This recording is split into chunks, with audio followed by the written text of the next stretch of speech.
పాఠశాలలో అబద్ధం ఆడటం వల్ల కలిగే సమస్యలు మరియు నష్టాల గురించి ఈ కథ. అబద్ధం విలువ. రోహన్ ఉపాధ్యాయులందరికీ ఇష్టమైన విద్యార్థి. అతను class leader, debate team captain మరియు 10వ తరగతిలో అందరిలోకెల్లా నమ్మకస్తుడైన అబ్బాయిగా పేరు పొందాడు. ఆ గుర్తింపు అతనికి ఒక రక్షణ కవచంలా ఉండేది.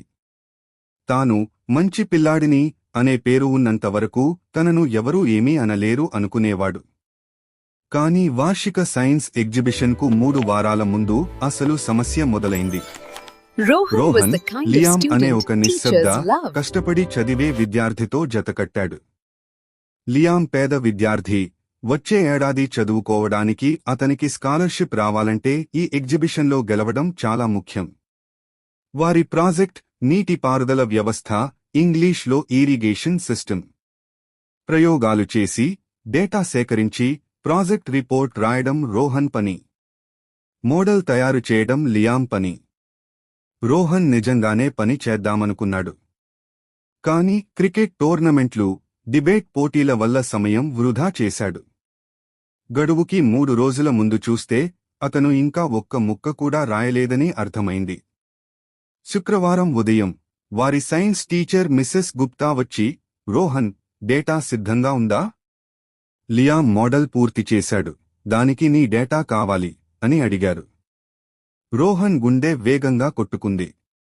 క్షమించండి మేడం, నేను ఇంకా పూర్తి చేయలేదు అని నిజం చెప్పి ఉంటే కాస్త తిట్లు తినేవాడేమో కాని పెద్ద నష్టం ఉండేది కాదు. కాని అతను నవ్వి, అవును మేడం, అయిపోయింది. ల్యాప్టాప్లో ఉంది, రాత్రికి ఈమెయిల్ చేస్తాను అని అబద్ధం చెప్పాడు. తన పరువు కాపాడుకోవడానికి ఆడిన ఒక చిన్న అబద్ధం అది. ఆ రాత్రి రోహన్ ఖాళీ స్క్రీన్ ముందు కూర్చున్నాడు. ఆ డేటా తయారు చేయడానికి గంటలు కాదు, రోజులు పడుతుంది. భయంతో, సమయం దొరుకుతుందనే ఆశతో ఒక తప్పుడు పని చేశాడు. ఒక కరప్టెడ్ ఫైల్ను కావాలనే టీచర్కు పంపాడు. అది ఓపెన్ అవ్వదు కాబట్టి గడువు పెరుగుతుందని అతని ప్లాన్.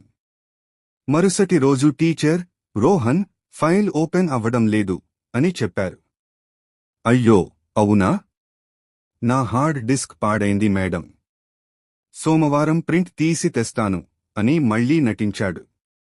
ఇప్పుడు 3 వారాల పనిని 2 రోజుల్లో చేయాలి. నిద్ర లేకుండా గడిపినా పని అవ్వలేదు. చివరికి నిరాశతో ఇంటర్నెట్లో వేరే దేశపు యూనివర్సిటీ ప్రాజెక్ట్ డేటాను కాపీ చేసి, అంకెలు కొంచెం మార్చి సోమవారం ఇచ్చేశాడు. అమ్మయ్య, గండం గడిచింది అనుకున్నాడు. ఎగ్జిబిషన్ రోజు రానే వచ్చింది. లియామ్ తన మోడల్ పక్కన సంతోషంగా నిలబడ్డాడు. న్యాయనిర్ణేతలు వచ్చారు. అందులో డాక్టర్ ఆరిస్ అనే శాస్త్రవేత్త రోహన్ రాసిన రిపోర్ట్ చూసి ఆశ్చర్యపోయారు.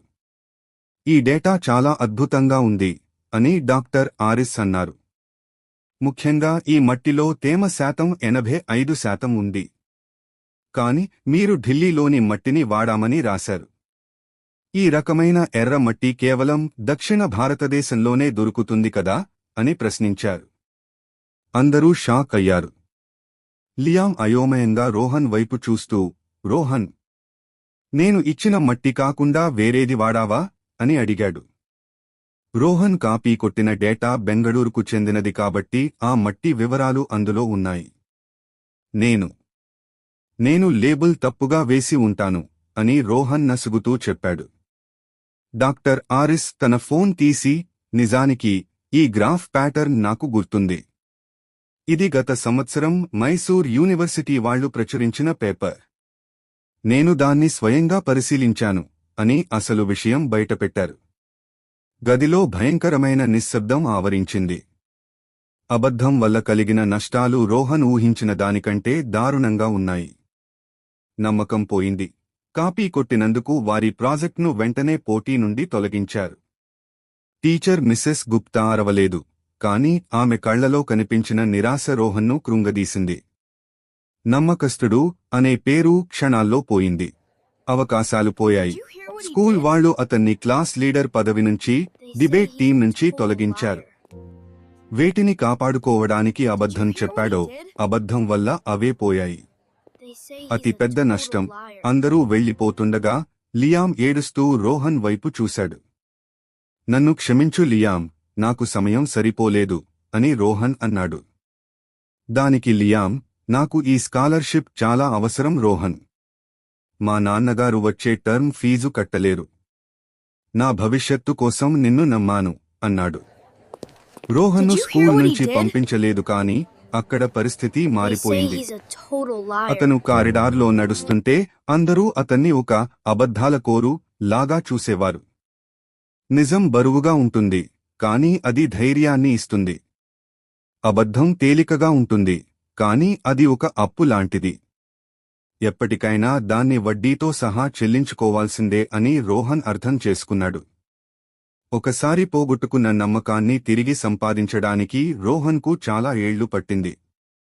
అతని జీవితంలో ఇక అబద్ధం ఆడడు. మీరేమంటారు పిల్లలు?